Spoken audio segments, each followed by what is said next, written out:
Me pongo aquí. Vale.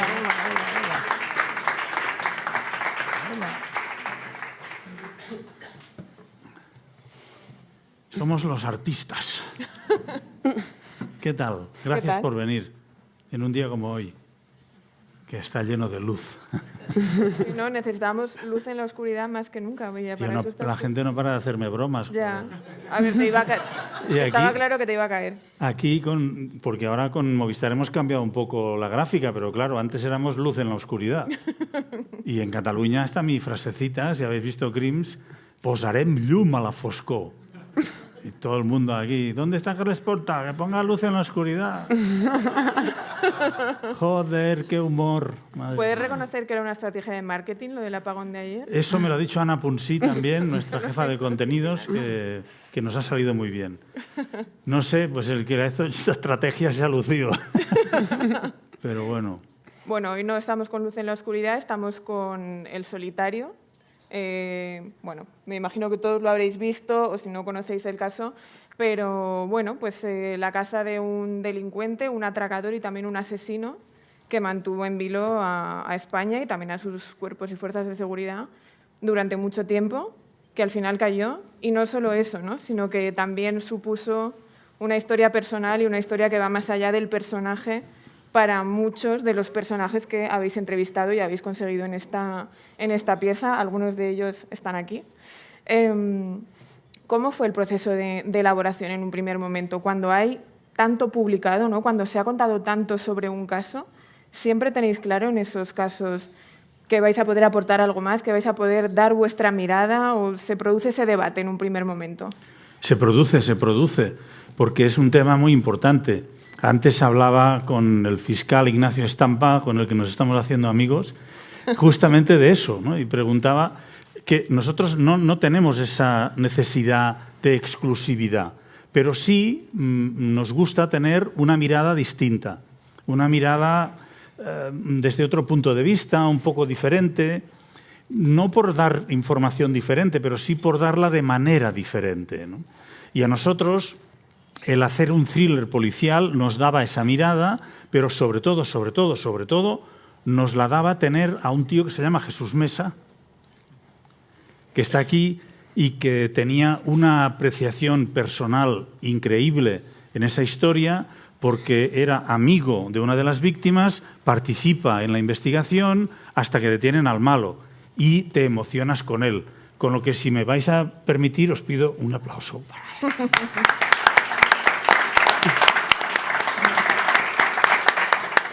Porque tener a gente como Jesús te humaniza la historia y hace que el público pueda empatizar con esos personajes y esa historia. Porque si no, te quedas con la policía, que eso es una cosa muy genérica, con la Guardia Civil, que eso es muy genérico, no te quedas con los personajes. Entonces, si nosotros conseguimos tener protagonistas de este nivel, entonces podemos contar la historia.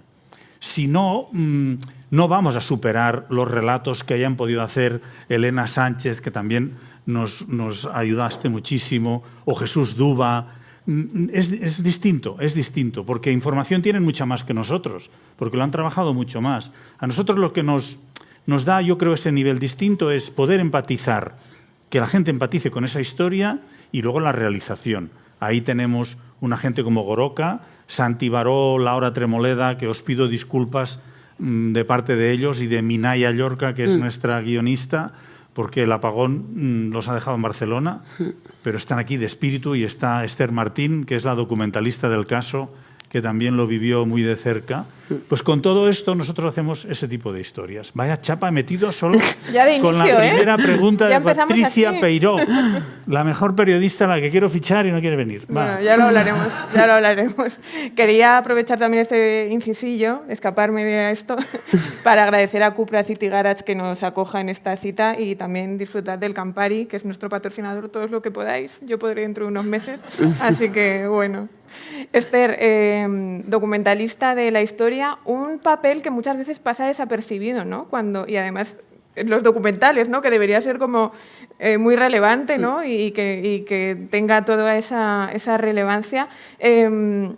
¿Cómo afrontaste esa documentación también con un caso pues eso, que se ha publicado lo divino y lo humano, te sumergiste en todo ello. Él también tiene un libro. ¿Cómo abordaste también ese libro, ¿no? ¿Te permitió conocerlo primero así? Bueno, ¿cuántas preguntas? A ver, como tal eso es, documental viene de documentación, yo siempre lo digo, la base es tener un buen archivo y saber trasladar esa información que nos están dando los archivos, que por ejemplo un sumario es difícil ya de enfrentarte a él, ¿eh? O sea, yo la primera vez que me enfrenté a este sumario dije, ¿por dónde empiezo? Pero bueno, es ir haciendo, ir leyendo, ir al detalle, al dato, sobre todo los detalles, yo creo, en esto, porque también nos marca la diferencia esto.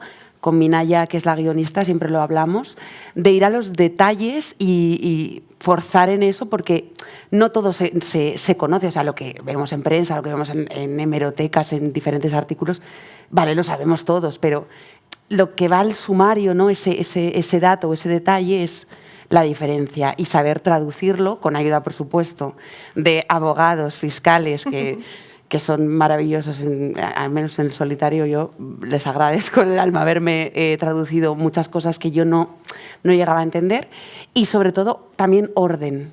O sea, creo que para ser documentalista hace falta mucho orden,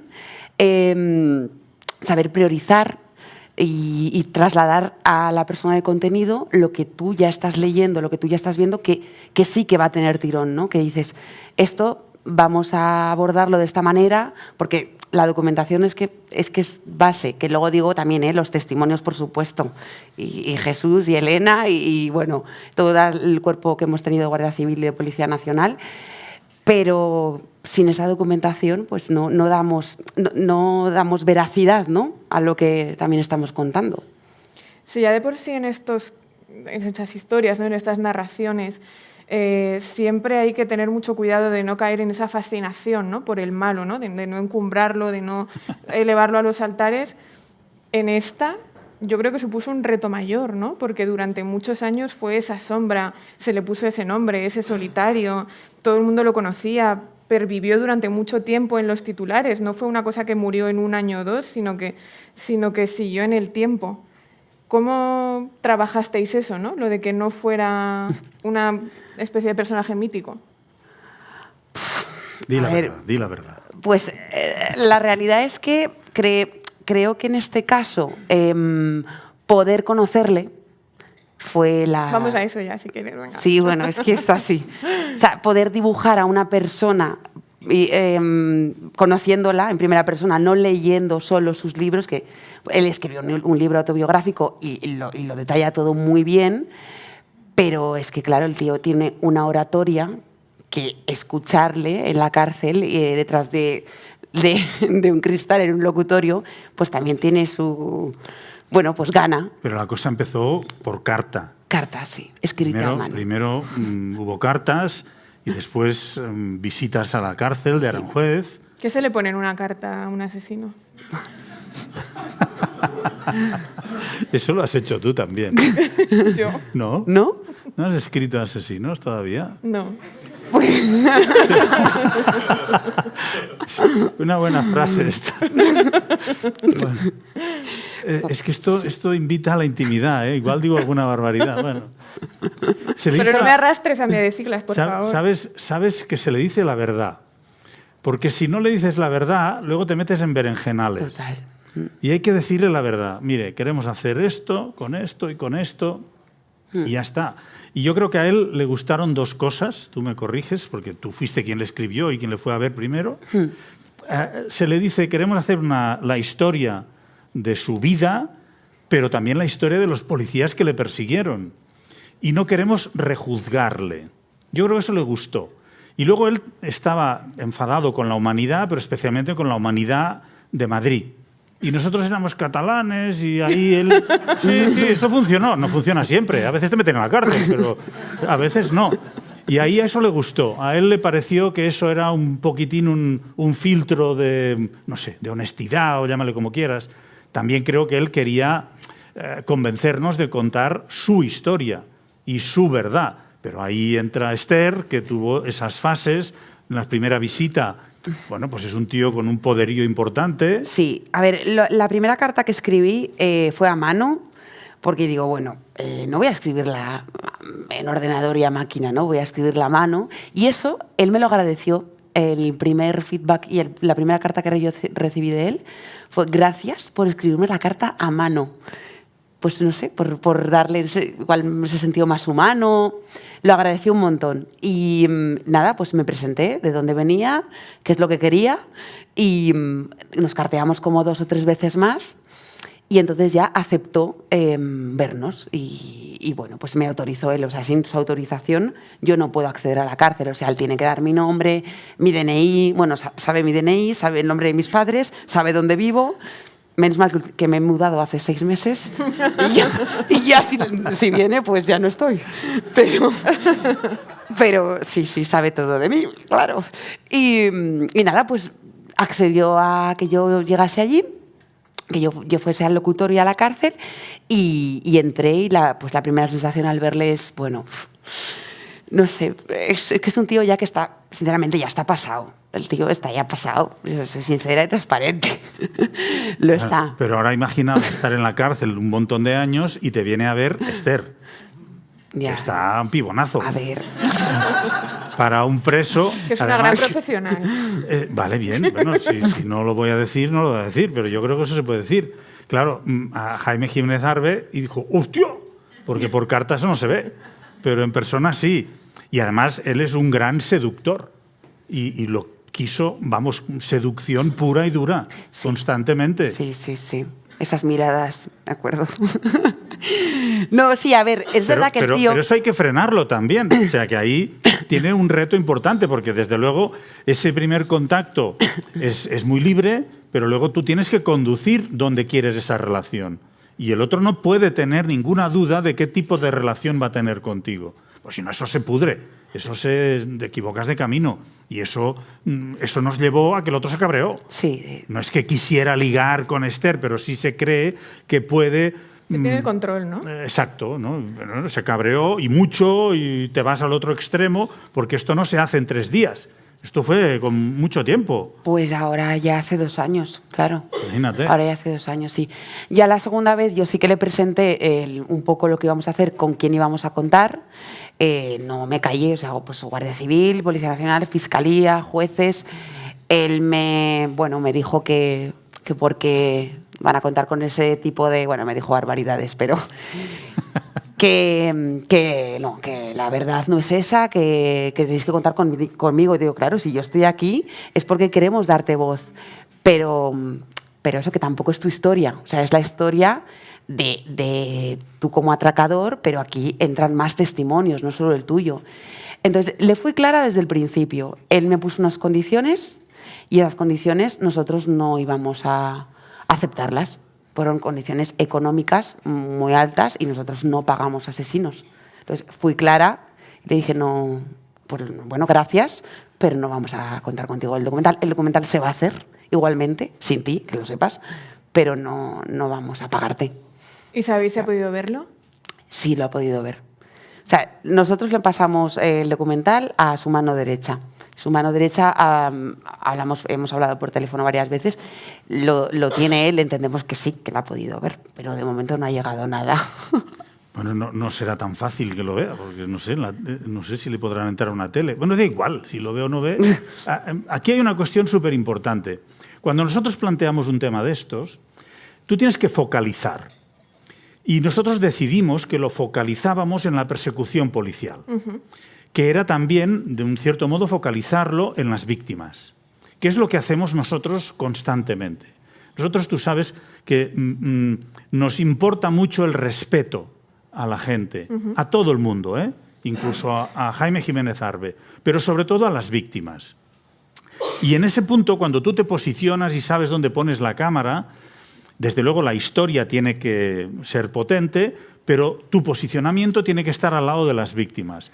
Y a partir de ahí, y cuando descubres que el relato por ahí va a tener fuerza, que eso no es fácil tampoco, porque por eso decidimos empezar por los asesinatos de Castejón, que eso nos daba justificación a la caza del solitario, y luego contar la historia de ese atracador, que como tú dices venía de un cierto mito y de todo eso, hace que él caiga un poquito en segundo término, pero en realidad quienes son tus protagonistas son esos guardias civiles, esos policías que van detrás de él.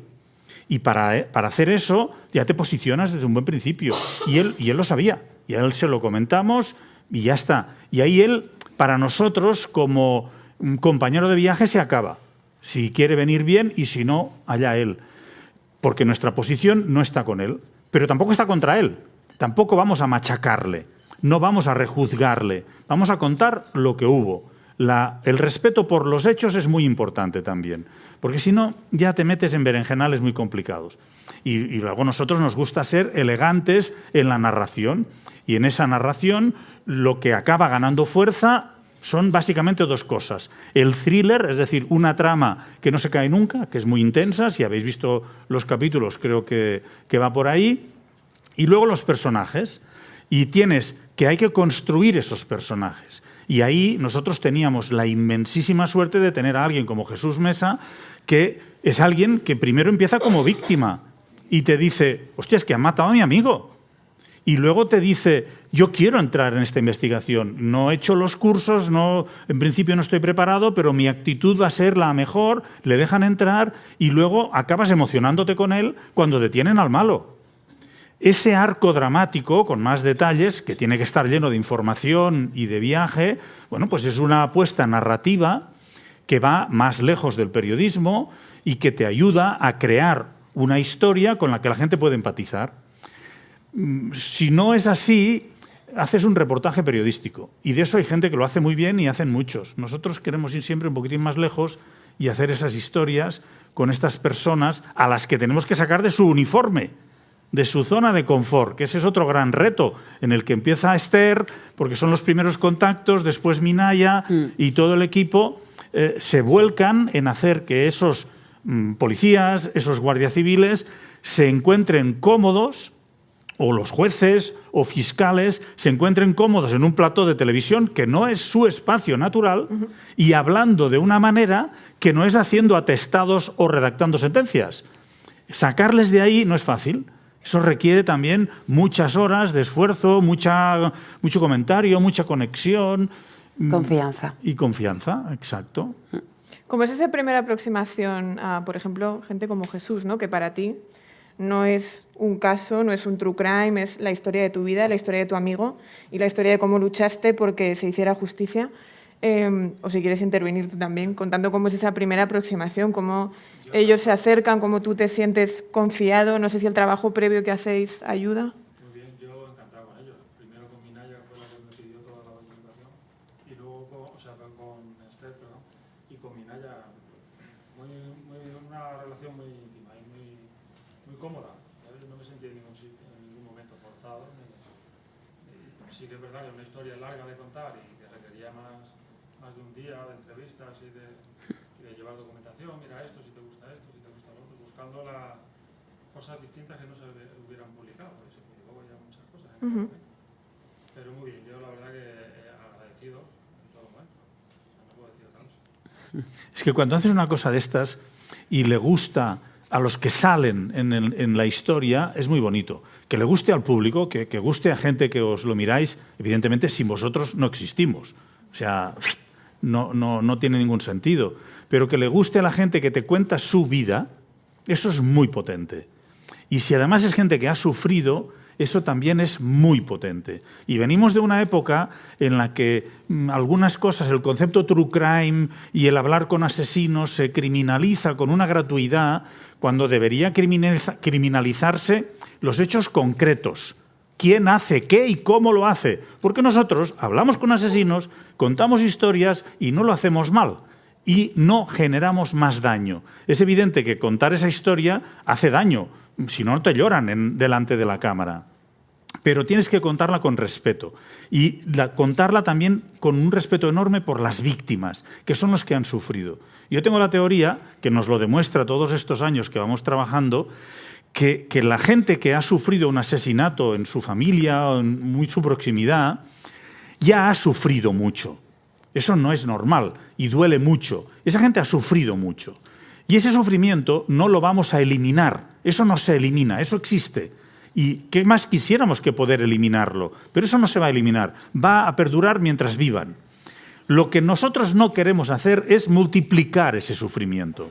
Y cuando contamos una historia de estas, que son muy duras para esas personas, tenemos que hacerlo de tal manera que como mínimo su sufrimiento no crezca. Que permanezca el que hay porque no podemos eliminarlo, pero que el ejercicio de ponerse delante de nuestras cámaras, de revivirlo todo, de contarlo otra vez, no les genere más dolor del que ya tienen. Y creemos que lo estamos consiguiendo. En cierto modo lo conseguimos. ¿Por qué? Porque si no, no hablarían con nosotros. Porque si nosotros vemos que hablando con nosotros sufren más de la cuenta, no lo hacemos. Hemos hecho muchas intervenciones, entrevistas, hemos hablado con mucha gente que hemos visto que sufría tanto que hemos dicho, basta, se acabó. Y no hemos hecho el caso, no lo hemos hecho, ya está. Porque hay más y porque con otra gente no pasa y creemos que eso es un deber que tenemos que tener. Y eso es lo que hacemos constantemente. En esta historia del solitario, no quiero torturarte más, Esther, pero es que tiene mucha importancia la cantidad de documentación, ¿no? De ese soporte visual que habéis conseguido, que vosotros produjisteis en su momento, claramente, y que es que acompaña cada parte del relato, ¿no? Creo que no hago spoiler si cuento esa parte del final, que aunque sabes que lo han atrapado y que acaba posando con esas caras de payaso y tal, conseguir de una manera que diga, pero pilladlo ya, que se va a escapar ahí en Portugal. Yo creo que toda esa parte también influye mucho, ¿no? a ese ritmo que conseguisteis darle y que contribuye a esa parte de thriller que tú comentabas. Tira. O sea, es verdad que... Yo voy al ritmo, tú lo de la documentación. Yo la documentación. Es verdad que la documentación, en este caso, era ingente, o sea, de decir, vale, ¿por dónde empiezo? Pero es verdad que también ha sido en parte fácil porque tanto el Cuerpo de la Guardia Civil como de la Policía Nacional han colaborado en todo momento. Nos reuníamos, es que yo con Jesús no sé cuántas veces me he reunido, pues 4 o 5 veces para que me explicara absolutamente todo lo que tenía, paso a paso, discos duros, pero Jesús, ¿aquí qué pasaba? ¿Y esta diligencia de qué es? ¿Y este momento? Entonces, me lo han facilitado mucho porque me explicaban cada documento, igual con Policía Nacional. Yo he ido a Policía Judicial, no sé, pues 5 o 6 veces también para que me expliquen todo. Entonces, también hemos tenido abogados que nos han facilitado mucho material, sí. Gente implicada de diferentes ámbitos que nos han facilitado muchísimo material, porque lo conseguimos de muchas partes. Sí, por supuesto, los juicios también. O sea, que un poco es ordenarlo todo y cuando ves que es que aparte puedes sumar el doble a la historia, todo lo que tienes, pues eso, ese momento de atrapar a Jaime en Figueira da Foz, en Portugal, es que es brutal. O sea, ese vídeo original, aunque se vea regular, pero es que es el original, no es una ficción. Se ve quemado, ahí nos enfadamos. Claro, se ve quemado. Yo creo que el que grababa estaba tan entusiasmado que no se dio cuenta de que tenía el diafragma a tope y quemó las imágenes. Claro. El mérito de esos 15 minutos es aparte de la base de documentación que tenemos y de que la historia la hemos construido para que crezca, es de la gente de Goroka, de Santi Baró, del Carlos Baró, del montador, de Laura Tremoleda, que tienen una capacidad de darle ritmo a las historias muy potente. Y yo creo que esos son los 15 minutos más potentes de montaje que tenemos en nuestra trayectoria. Yo creo que El Solitario, a nivel visual, es un paso más. O sea, con Movistar, que nos tratan de maravilla y con los que tenemos una relación excepcional, con el equipo de Jorge Ortiz, es una pasada cómo nos tratan y nos ayudan a crecer. Todo ese equipo también nos empuja a ser mejores.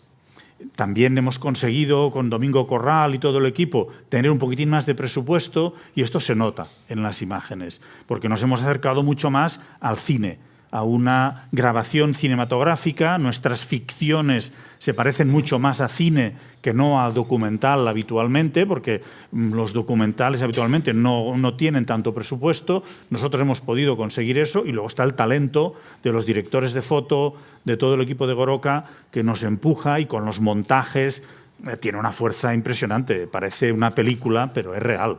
Ahora ya no lo digo. He cambiado esas frases. Oye, nos metemos un poquito en el contenido, en lo que es la historia, si os parece. Decíais que odiaba un poco Madrid, ¿no, Jaime? ¿Vosotros creéis que, como decís en el documental, es porque Madrid fue su perdición, ¿no? Fue un poco, cambió ese modus operandi, en lugar de ir por pueblos, se atrevió, ¿no? Se sintió con ese nivel de impunidad. ¿O qué? ¿Creéis que hay un poco de eso? Bueno, pues podría ser, no lo había pensado, la verdad.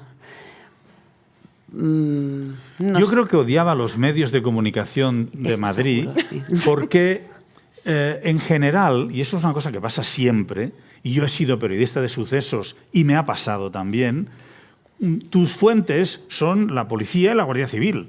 Entonces, la versión que das es la de la policía y de la Guardia Civil. Entonces, el otro se cabrea porque su versión no sale.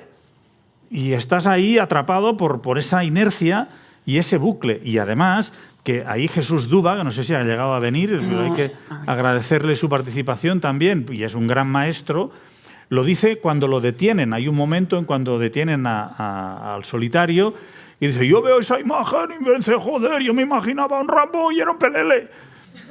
Claro, eso es lo que los medios de comunicación de Madrid transmitieron, porque también era prácticamente necesario vender la imagen de que las fuerzas de seguridad perseguían a alguien muy potente, porque llevaban 14 años detrás de ese tipo sin poder atraparle, porque por una parte él hizo bien su trabajo, un trabajo feo y delictivo, pero hizo bien su trabajo, pero por otra, la Guardia Civil, por ejemplo, la división por provincias no ayudó a que conectaran cosas. Hasta que no se producen los asesinatos de Castejón, no se conecta nada. Es entonces cuando se empiezan a conectar las cosas. Y cuando, como tú decías, él roba en Madrid, que yo creo que él se pone a robar en Madrid porque quiere más dinero. Y en los bancos de pueblo encontraba menos dinero. Y él piensa que en Madrid va a encontrar más dinero, creo. Y ahí es cuando empieza también a desbarrar, ¿no? Y se vuelve tontaina. Bueno, es igual.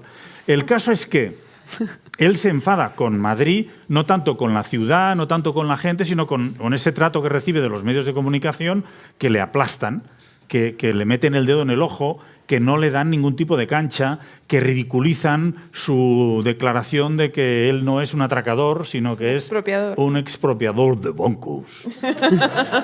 Tiene un vozarrón impresionante. No sé, Jesús, ¿tú lo ves así también o no? Fruto de eso y de desesperación también. Desesperación también. Ahora sí, con la novia.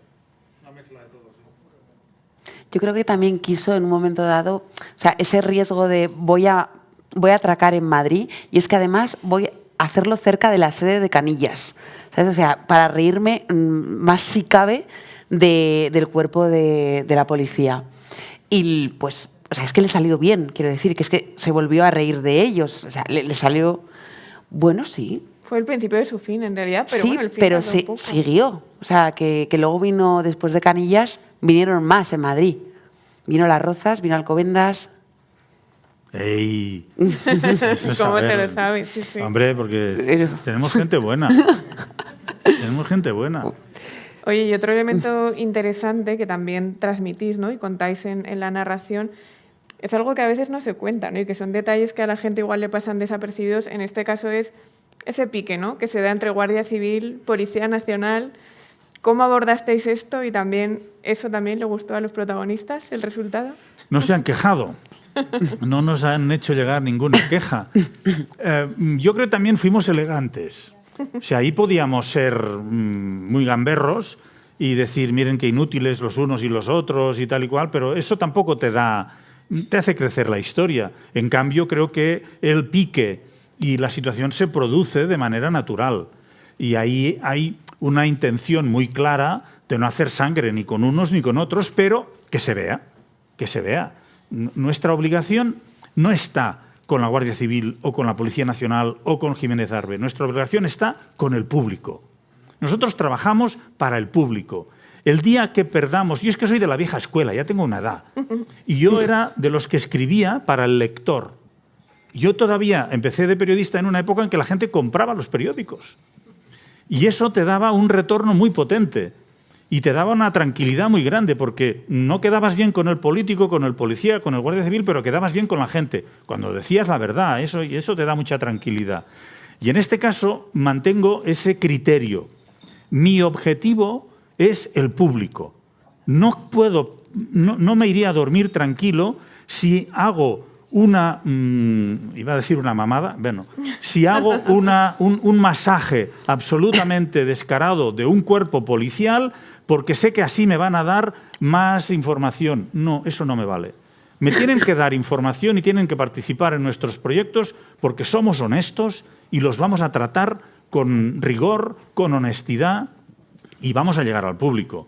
Y entonces, ¿qué pasa? Lo primero que pasa es que el público lo agradece, porque el público nos sigue mucho, tenemos una grandísima audiencia y eso es maravilloso. Pero yo creo que eso pasa también porque nuestro nicho es muy amplio. Yo creo que hay mucha gente que está hablando de crímenes y cosas de estas, pero tienen un nicho muy pequeño, un nicho más determinado, ni mejor ni peor, determinado. Y el nuestro es muy grande, muy transversal. Y creo que uno de los elementos clave es que nosotros pensamos en esa persona que está mirando y no tiene ni idea.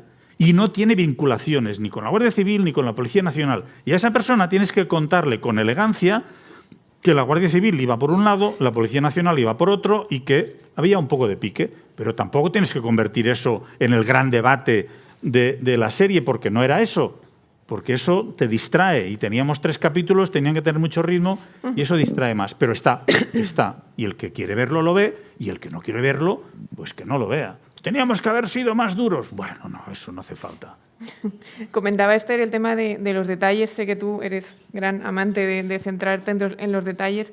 ¿Cuáles fueron esos detalles en esta historia que dijisteis sí o sí tienen que estar? Yo me atrevo a decir uno, A ver. que es el de el nombre que alguien apunta en una servilleta y dice, este es. Ese yo creo que en cuanto lo viste tú dijiste, esto sí, esto sí. Bueno, ya vino, ya vino, porque es que tú piensas que nosotros tenemos varios filtros. El primer filtro es Esther, la documentalista, la gente de documentación, después el guionista, en este caso Minaya, que también lo van viendo. Después están los propios de Goroka. Toda esta gente ya te trae la historia viendo, ya saben, son muy buenos profesionales, ya lo van viendo. Y claro, cuando me llega a mí dices, ¡wow! Te mueres, porque esto es muy bonito. Hay muchas cosas de estas. Sí, sobre todo cuando hablas con ellos, ya tienes, o sea, no en el primer momento, sino ya has hablado con ellos una tercera, cuarta vez, entonces empiezan a soltarse. Empiezas pues eso, como si estuvieras en una cafetería. Con ellos quiere decir con los investigadores. Los testimonios, sí. Pues con Jesús o con incluso el pastor que aparece oculto. El detalle del pastor diciendo que no saludó. ¡Hombre!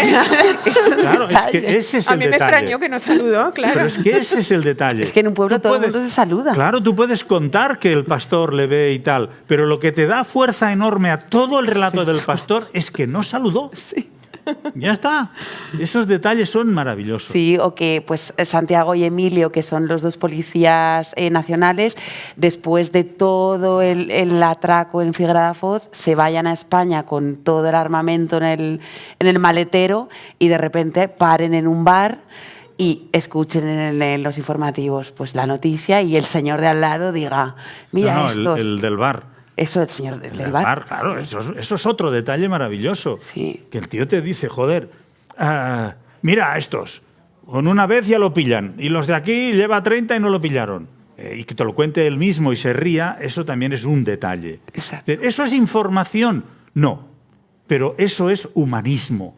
Eso es maravilloso para que esa historia tome otra dimensión. Identificar esos detalles y colocarlos en el sitio que toca, porque con este del bar tuvimos discusiones, ¿no? Porque había gente dentro de la estructura de montaje que no lo veían, ¿no? ¿Cómo no vas a ver esto? Pon esto inmediatamente. Pero bueno, esto funciona así, funciona así. Es un trabajo de equipo, ¿eh? Yo doy la cara y hago el panel allí, pero es un trabajo de equipo y tenemos un equipo maravilloso. Hoy nos acompaña también María Jiménez, que se esconde por allí, que es nuestra responsable de clearance. Bueno, ahora se va con otro que debe ser más guapo que yo, pero es uno de los aspectos, perdón, que haga este pequeño paréntesis aquí, que además tenemos a Carlos Rivadulla, un abogado especialista en este mundo. Es un aspecto muy importante, porque nosotros llevamos más de 5 años haciendo True Crime y no hemos tenido nunca ni un solo problema legal. Nunca. Ojo, cuidado. Hemos tenido intentos, bueno, ojo, cuidado, con gente como María no tienes problemas.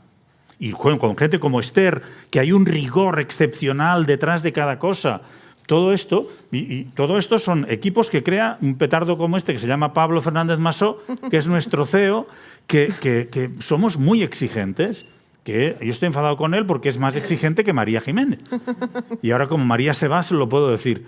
Pero claro, eso te evita problemas y hace que cada minuto esté chequeado por mucha gente y tengas una solidez muy grande en todos los ámbitos. Porque no queremos generar problemas. Nuestro objetivo no es la sensación, el ganar dinero, el contar historias truculentas, no, eso está prohibido. Nuestro objetivo es contar buenas historias de manera elegante y dentro de la legalidad más absoluta para que nadie pueda meternos el dedo en el ojo. Y en España, el Supremo, que es el que debe marcar las líneas con esto, está un poco perdido. Está un poco perdido, hace sentencias bastante contradictorias y como está bastante perdido, no sabes exactamente en qué punto estás entrando en la intimidad, en el derecho al honor o no. Entonces nosotros somos muy, muy exigentes con esto. Supongo que con el tiempo irán centrando sus tiros, ¿no? Pero mientras ellos no se centren, tú tienes que centrarte. Y nuestro autocentrado nos lleva a ser muy exigentes con gente como Pablo, con gente como María, empezando por los documentalistas que no paran de perseguir a los montadores que te montan planos o te montan cosas de las que no tienes derechos o te montan voces y de las que no tienes derechos. De hecho, llegó Burofax con este documental. Bueno, pero... Pero tranquilos. ¿De quién? Cuéntalo, cuéntalo. O sea, llegó... ¿De quién? ¿Quién tuvo la osadía de mandar La un osadía. burofax? Pues llegó Burofax de la familia de Jaime, o sea, de la hermana. Claro, en su momento, de la hermana y bueno, pues que no se nombrara ni a ella ni a sus hijos. Y tranquilos, o sea, vale, Pues es que no se nombra, es que no se va a nombrar nunca, ya lo hablamos en su día. Son líneas rojas que nosotros marcamos desde un inicio, de esto no se puede decir, este nombre no puede salir, este dato tampoco, y se marca antes de que llegue a montaje. Entonces, pues tranquilos, ha llegado Burofax, pero bien. Oye, ya, ¿te puedo hacer una pregunta como de reportera a reportera un poco? Sí. ¿Tus fuentes o los personajes que participan entienden que necesites hablar con ellos tantas veces? Porque a mí a veces me pasa que no. Me dicen, ¿pero qué más quieres saber? Ya, sí. Claro, O pues también, hay gente que no lo entiende, no.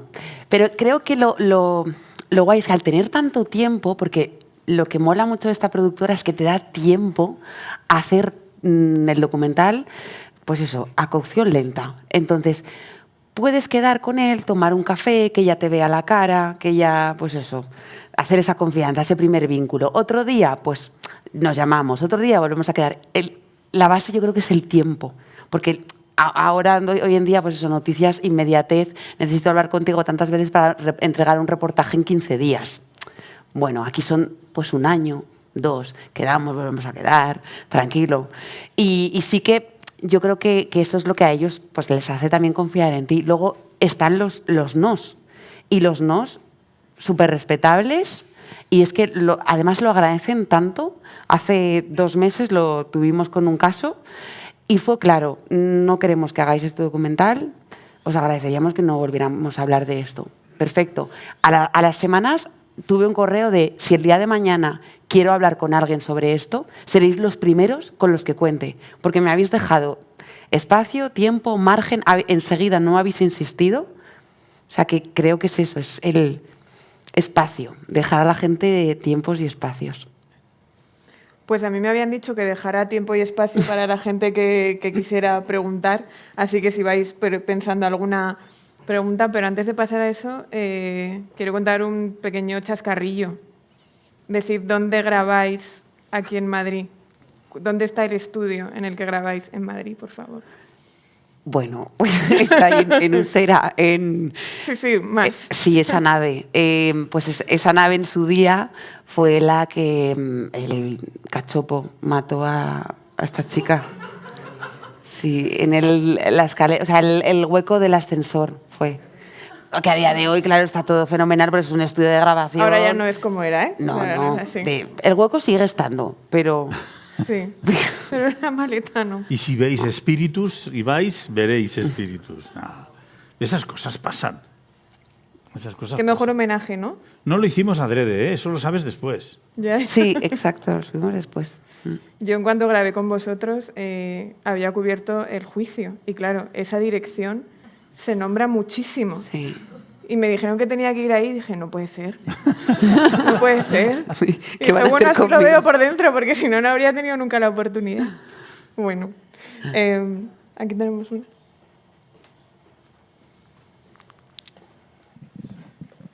Buenas tardes y lo primero agradeceros que nos deis la oportunidad, una vez hemos visto la serie, de poder hablar con vosotros, de escucharos y de poder dar nuestra opinión. Yo solo tengo 3 preguntas. Una es para Esther, Guau, Mira, más preparada que yo. Bien. 3 preguntas. que es la primera, que me ha llamado mucho la atención, una frase que has dicho, que no vamos a pagar a un asesino. Me gustaría que abundaras un poco sobre ese tema. El asesino está pagando una condena legal y me gustaría que me dijeras por qué no vamos a pagar a un asesino. Simplemente es una curiosidad. Bueno, a ver, pues creo que la respuesta es Déjame la mía. sencilla. No, perdóname, se lo he preguntado No, pero a ella. la decisión es mía. Vale, bien. La decisión es mía. El concepto no pagar a un asesino es un concepto amplio. Vamos a ver. Nosotros no pagamos a nadie. Ese es el concepto. Nosotros no pagamos a nadie porque nos cuente su historia. Lo que a veces hacemos es que a quien viene a hablar con nosotros no le cueste dinero venir, ¿vale? Ok, ya está. Entonces, Me queda claro que el no concepto tiene una discriminación, que no, ya está, me ha quedado pero clarísimo. fíjate que el concepto no pagar a un asesino venía en el contexto Qué de que bueno estábamos explicarlo. hablando de Jaime Jiménez Arbe, que él nos pidió dinero por darnos su versión y nosotros le dijimos, nosotros no pagamos a nadie. A él no le dijimos, no vamos a pagar a un asesino. Nosotros le dijimos, nosotros no pagamos a nadie.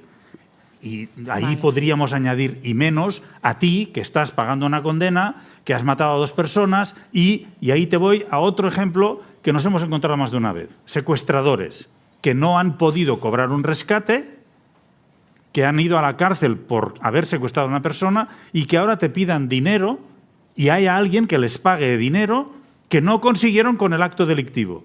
Y nosotros no pagamos a nadie para que nos cuente su historia. Vale, ok, eso me queda claro. No estaba pretendiendo más. No, pues me parece lo único me que parece muy quería. acertada la A mí me pregunta, ha sorprendido su expresión y, bueno, pues desde el respeto a todas las personas, a Sí, todas, claro, incluso a los por supuesto. incluso a los asesinos, que Me- son me asesinos. parece pues muy me acertado. gusta Muy que bien. me hayas aclarado eso, entonces, porque, vale, bien, esa es la Segunda. primera pregunta. Segunda pregunta, es para Jesús, Jesús. te ha tocado.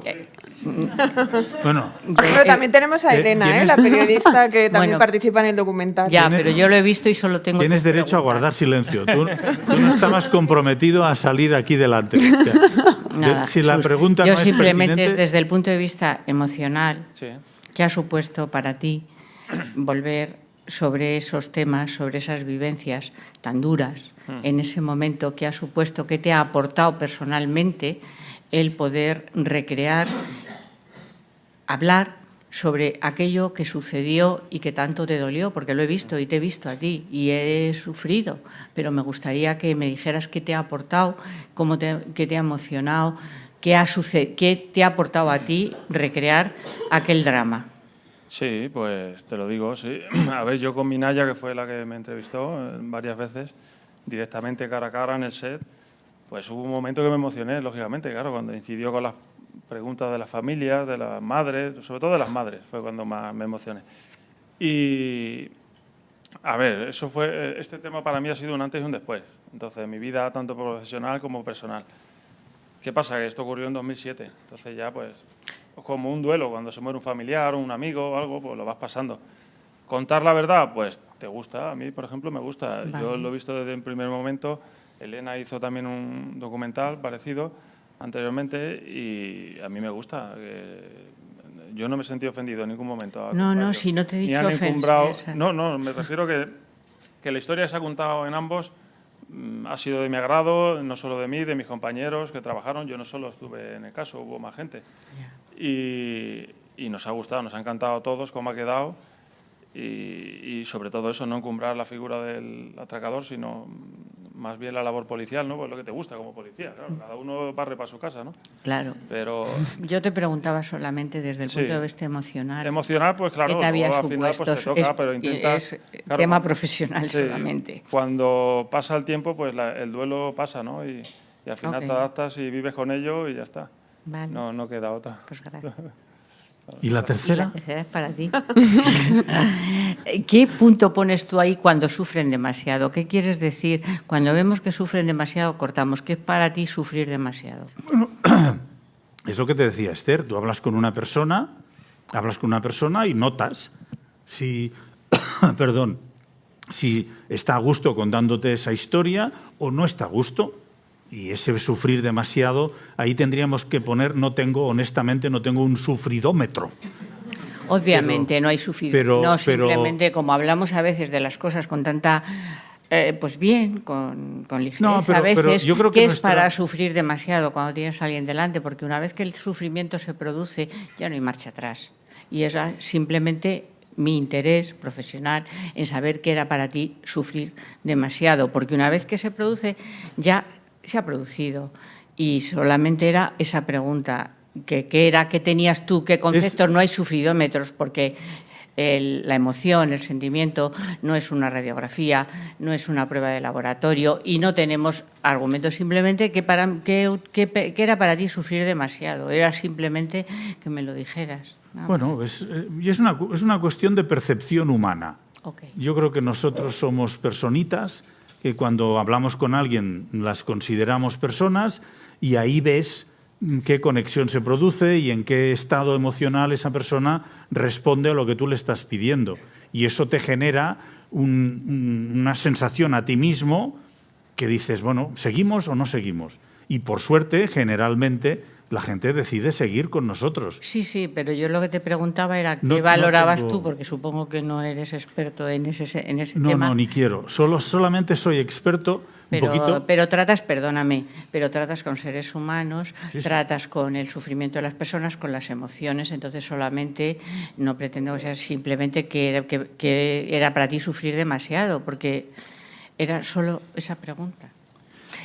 Tener a gente como tú delante hace que extremes el lenguaje, que lo matices todo mucho, porque es verdad. Gente como yo, por favor. Sí, pero fíjate, tú te fijas en frases muy concretas y que está bien, te juro que eso a mí me mejora una barbaridad. Me alegro. Pero claro, yo te digo, sufrir demasiado, yo cuando he expresado ese concepto no estaba pensando en niveles de sufrimiento, sino sencillamente en una situación que se produce entre dos personas, una que pregunta y otra que contesta, y en la que tú ves que esa persona pues, lo está pasando muy mal y que no quiere que esa historia le repita o repetirla y todo eso. Eso para mí no es cuantificable, eso es sentible.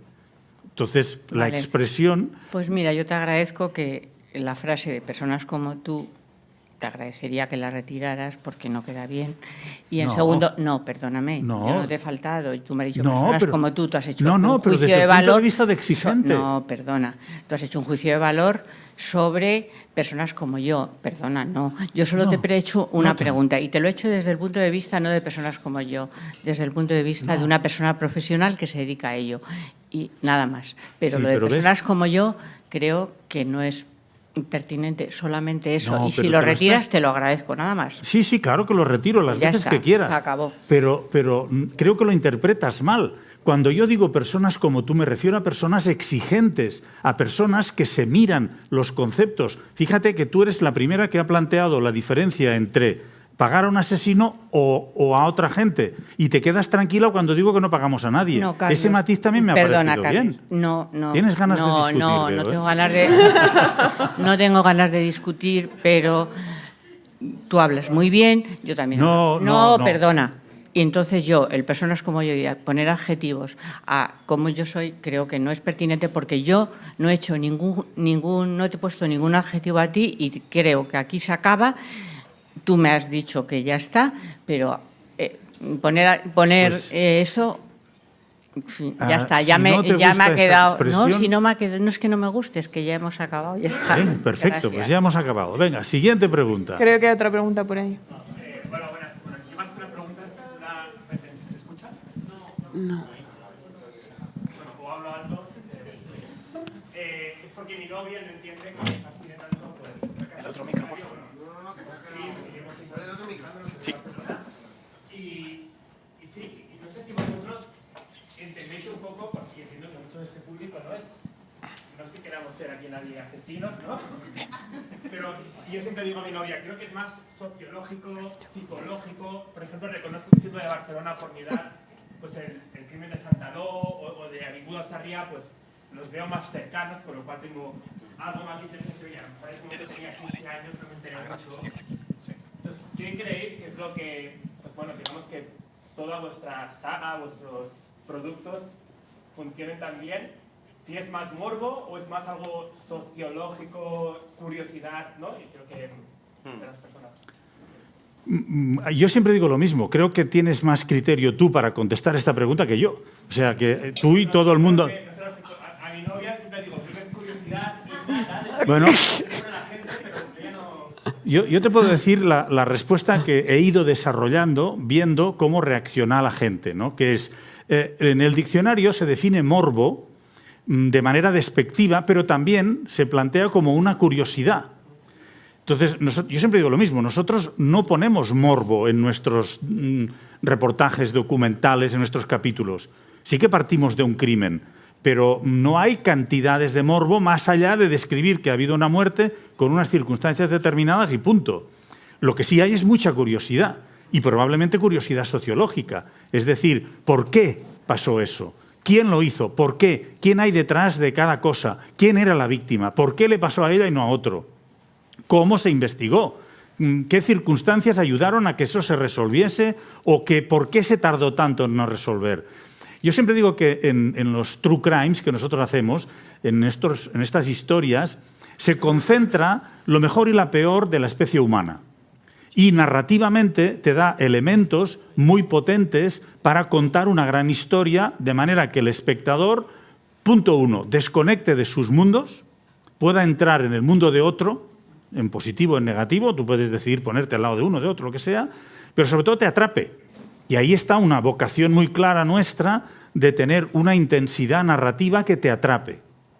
A partir de ahí, lo que nosotros hacemos es intentar equilibrar mucho esas circunstancias que van a hacer que te atrape, es decir, distribuir bien la información. Ahí hay un trabajo narrativo muy potente, con un poco de mala leche, porque no te lo voy a dar todo en el minuto 1, tengo que tenerte atrapado. Segundo, si lloramos mucho enseguida, luego no nos queda ganas de llorar. No, eso también hay que administrarlo. Hay una vocación narrativa muy, muy, muy clara. Luego, el contar historias cercanas. Esas historias cercanas, sobre todo en Barcelona o cada vez que hablamos de algún sitio, siempre aparece alguien a quien le ha tocado geográficamente cerca, porque estadísticamente es más fácil que te toque la lotería que no que te toque un crimen. O sea que eso es lo que dicen las estadísticas. Intentamos que esa proximidad haga que haya una cierta conexión con esa historia. El lenguaje, si te fijas, nosotros huimos del lenguaje estrictamente policial para ir a un lenguaje mucho más plano, mucho más ciudadano.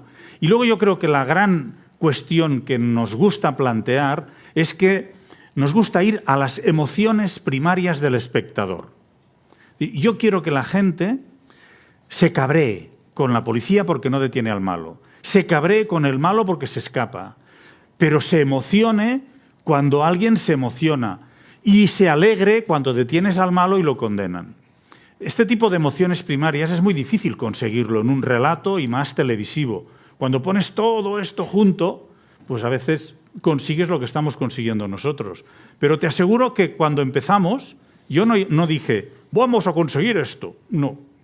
Intentas contar una historia para que atrape, para que llegue a la gente, para compartir esas historias. Porque yo soy del criterio que contar la parte oscura de la sociedad también ayuda a entender cómo somos. Y yo creo que eso nos fascina. Ese relato del delito terrible que es matar a alguien, yo creo que nos fascina desde muchos puntos de vista. Y no ahora, de toda la vida, de toda la vida. Ayer mismo, que también yo pensé lo de Yuma la Fusco, pero también es fascinante ver cómo reacciona la sociedad al apagón de ayer. O sea, Sí. en otro campo, pero no deja de ser, yo creo que el mismo morbo sociológico, o sea, canalizado de otra forma, pero también para mí ayer era como muy interesante ver cómo España reaccionaba a lo que estaba pasando. Hombre, desde luego. Yo ayer, por suerte, tenemos tanto trabajo que pude poner mi cerebro a cero porque pensaba, esto es un documental impresionante. Pero sí. Pero yo creo que reaccionamos a lo que hace todo el mundo, ¿eh? Y en este caso, el crimen es probablemente lo más extremo, lo más exagerado. Y eso nos atrae, pero no de ahora, desde los orígenes de la humanidad. Y os agradezco que os atraiga. ¿Qué más? Le ha quedado claro a tu novia, ¿no? Esto. Ay. Sí. Sí, Carles, mi pregunta va un poco en la línea del compañero. Vamos a ver, hoy en día se rueda True Crime, desde mi punto de vista, un poco de adoctrinamiento. El malo es malísimo y las fuerzas y cuerpos de seguridad son buenísimas. A veces fallan, pobrecitos, tienen problemas. Mi pregunta es abierta, no es un reproche hacia ti ni hacia nadie. Yo creo que incluso ni Sorogoyen se ha atrevido a hacerlo. ¿Tú crees que algún día veremos un True Crime con un delincuente que sea colaborador o confidente de las fuerzas y cuerpos de seguridad del Estado?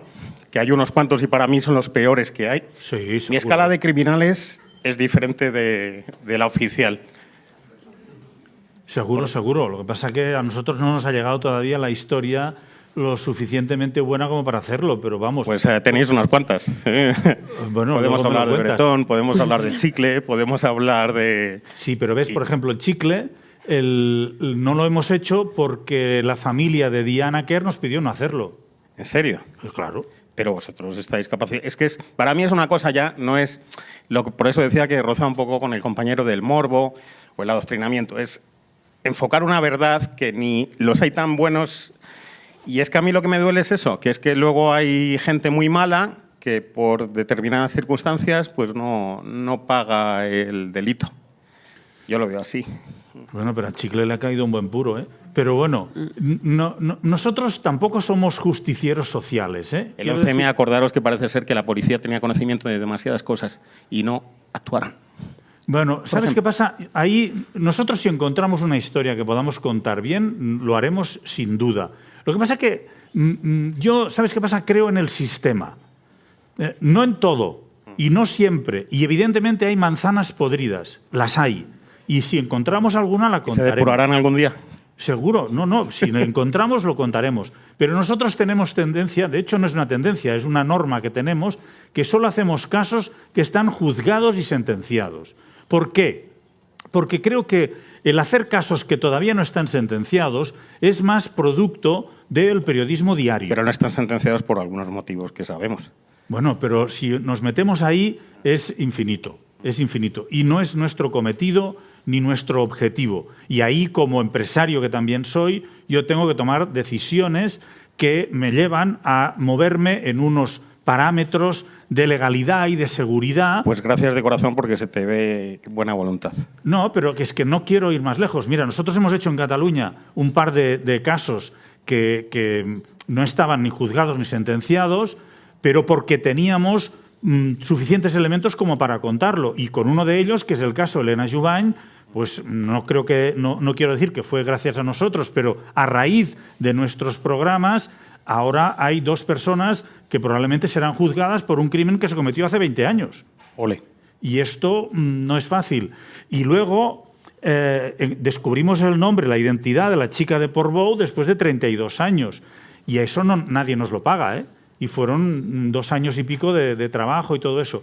Pero entiendo lo que dices y a mí también me gustaría que se contaran esas cosas, pero no creo que sea yo o seamos nosotros las personas indicadas porque no tenemos tiempo, no tenemos dinero, aunque si nos llega un caso en esta línea, lo vemos sólido y podemos hacerlo, aunque no esté sentenciado, lo estudiaremos. Ya te digo yo que lo estudiaremos. Sigo confiando en que haya mayoría de buena gente entre las fuerzas y cuerpos de seguridad del Estado. Y colaboro con ellos. Seguro. Si no estaríamos lo muy certifico. jodidos, ¿eh? Pero hay que limpiar, La mayoría, hay que limpiar el cuerpo. Nosotros tratamos con muchos y te aseguro que la inmensa mayoría lo son. Y mira que yo no soy muy pro poli, ¿eh? Pero no, es verdad. Pero lo son, no son. Tío, este tipo. Y hay muchos así, muchos de verdad, que entregan el alma. Y fiscales y jueces. La inmensa mayoría son muy, muy honestos. Bueno, las ganas tienen que contenerlas más de una vez. ¿Qué más? Venga, yo que soy pro poli y soy pro poli y por justicia, porque como sistema, y que lo ha dicho bien Carles, el 99,9, pero ya va en la naturaleza humana, ¿no? Antes de hacer la pregunta por la confianza que tengo con mi querido amigo y paisano de las tierras de Lleida. Pero no me la hagas en público, tío, me vas a joder. No, es que justamente me interesa mucho la pregunta que hacía nuestro compañero catalán, y lo hemos comentado alguna vez. Yo creo que vuestro formato, más allá de la calidad, de la sensatez, honestidad, es que tocáis un punto muy humano. Y ¿te acuerdas que lo hemos contado alguna vez? Yo creo que el triunfo del true crime lo que hace es saltan unos resortes de la naturaleza humana, de supervivencia. O sea, es que vais al ADN, digamos, de nuestra supervivencia, donde estamos buscando, quizá aquí Jesús también nos puede ayudar, estamos buscando constantemente patrones de seguridad. Y entonces nos llama la atención, tú también lo has explicado antes, ¿no? ¿Qué ha pasado? ¿Cómo ha sido esto? Justamente para prevenir y poner, digamos, las medidas para que yo no me encuentre en esa situación, desconfíe de situaciones, personajes, así, etcétera, etcétera. Porque es algo tan humano que, digamos, está escrito en nuestro ADN. Pienso yo que ese es el éxito. El True Crime ha funcionado muy bien muchos años, en muchos formatos. El vuestro es espectacular, ya nos voy a hacer más la pelota. El siguiente viaje, Carles, hasta donde nos puedas contar, ¿va a pasar por Portbou o por dónde va a pasar? ¿Qué nos puedes contar? No sé, Pablo, dame permiso. No, no me des permiso. Es que estamos en muchos proyectos. Estamos en muchos proyectos. Yo creo que lo siguiente es la ficción. Lo que estamos haciendo ahora con 33 días, que es nuestra primera serie de ficción inspirada en el caso de Brito y Picatoste, los dos presos de la cárcel de Lleida que se fugaron en el año 2001 y tuvieron 33 días a Cataluña en vilo y luego cometieron barbaridades. Pues estamos comentando esto, estamos rodando estos días en ficción. Y, ¿vamos a hacer más ficción? Sí, porque hay muchos casos que nos gustan mucho. Pero es más por lo que…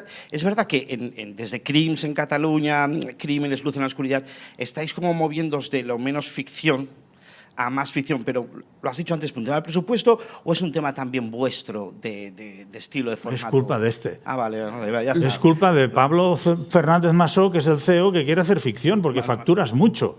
Yo no quiero, pero él manda y hago lo que él pide. No.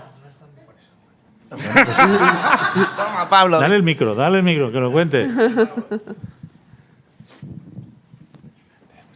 A ver, no es mentira. No me respondas eso no a es mí, verdad. respóndele a él. A mí no me convencerás. No tiene que ver con la facturación. Tiene que ver No me jodas. con que nosotros somos una empresa. Y como empresa tenemos historias. Y somos una empresa muy peculiar porque en el sector no existe una productora como la nuestra. Nosotros tenemos actualmente más de 40 personas trabajando que son captadores de historias. Esther es una de ellas, pero hay mucha gente que se dedica a identificar historias potentes y luego lo que nosotros tenemos que hacer es ir ubicándolas en cada uno de los canales. O sea, al final, esos son activos que tenemos. O sea, funcionamos como una empresa cualquiera. O sea, es un activo y tenemos que convertirlo en dinero, en circulante para la compañía. Entonces, hay ciertas historias, como la de Brito y Picatoste, que son lo suficientemente versátiles como para poder hacer un gran documental y, a su vez, nos dan también una posibilidad muy notoria de crear una historia de ficción y contar muchas de las cosas que sabemos y que, como tú bien sabes, desde un punto de vista legal no podemos contar, darle otro enfoque y contarlas de otra forma. Entonces, responde más a una necesidad de modelo empresarial, donde también la facturación importa, pero no es el detonante, o sea, tiene que ver con aprovechar todas las historias. Igual que no todas las historias valen para la tele, igual que no todas las historias valen para la ficción, igual que la ficción no tiene el mismo tratamiento que el documental. O sea, eso ya es un gran debate, pero para nosotros, desde luego, tiene que ver con una cuestión de aprovechar los recursos que tenemos en casa. Haremos más ficción porque nos gusta y creo que la hacemos bien. No hemos estrenado todavía, pero yo no lo habéis visto, pero está muy chulo lo que estamos haciendo. Pero vamos a hacer cosas en no ficción muy potentes los próximos años y no quiero darte información porque tú puedes venderla. No. No, vamos a hacer cosas muy chulas. Vamos a ir creciendo sin abandonar lo que estamos haciendo, que ya es mucho. Tenemos muchos capítulos contratados con TV3, espero que podamos contratar más con Movistar Plus. Estamos haciendo cosas para otras plataformas muy potentes también, que llevamos muchos años investigando. La ficción también nos viene porque nos la piden. O sea, fíjate que se produce, no sé si os pasa a vosotros, pero me lo comentaba el otro día una librera, o una libretera, ¿cómo es? Librera, ¿no? ¿Librera? Bueno, la propietaria de una librería, que me decía que cada vez cuesta más vender novela porque la gente quiere cada vez más historias reales. Y en televisión está pasando lo mismo. Es decir, los resultados que obtenemos nosotros, de audiencia me refiero, y luego de consumos digitales, con cualquier capítulo de Crims, incluso en Movistar Plus, con ahora La caza del solitario, están muy por encima de la inmensa mayoría de ficciones. De todas. Pero lo vamos a hacer. Entonces, a la gente le gusta, como mínimo lo que hacemos nosotros, yo creo que por cómo lo hacemos, ¿no? Porque creo que no todo lo que se vende como true crime, primero, es true crime, creo que no. Hay muchos reportajes que no son true crime, porque no tienen ese concepto narrativo, esa vocación narrativa que nosotros tenemos, y esos no tienen el éxito que tenemos nosotros. Y por otra parte, creo que al público no le gustan tanto, porque va a nichos mucho más concretos, más informativos, ¿no? Más de género muy particular. Yo creo que nosotros conseguimos unas historias muy transversales, muy amplias, y eso está muy cerca de la ficción también. Pero, ya te digo, yo no soy especialmente partidario de hacer ficción, si bien haremos ficción tanta como podamos, porque creo que nuestra no ficción es muy potente. Y mi lucha está en conseguir buenos presupuestos para esa no ficción. Estamos ahí. Bueno, creo que había tiempo para una más, o no hay... Los has dejado sin palabras. No hay más. Venga. Bueno, pues nada, muchas gracias a todos por venir, a Cupra City Garage por acogernos, a Campari por alegrarnos un poco. También a Jesús y a Elena por haber venido y por vuestra participación y por habernos dado tanto en este documental. Y a Esther y a Carlas, por supuesto. Y a Patricia. Gracias a ti. Muchas gracias, de verdad. Muchas gracias.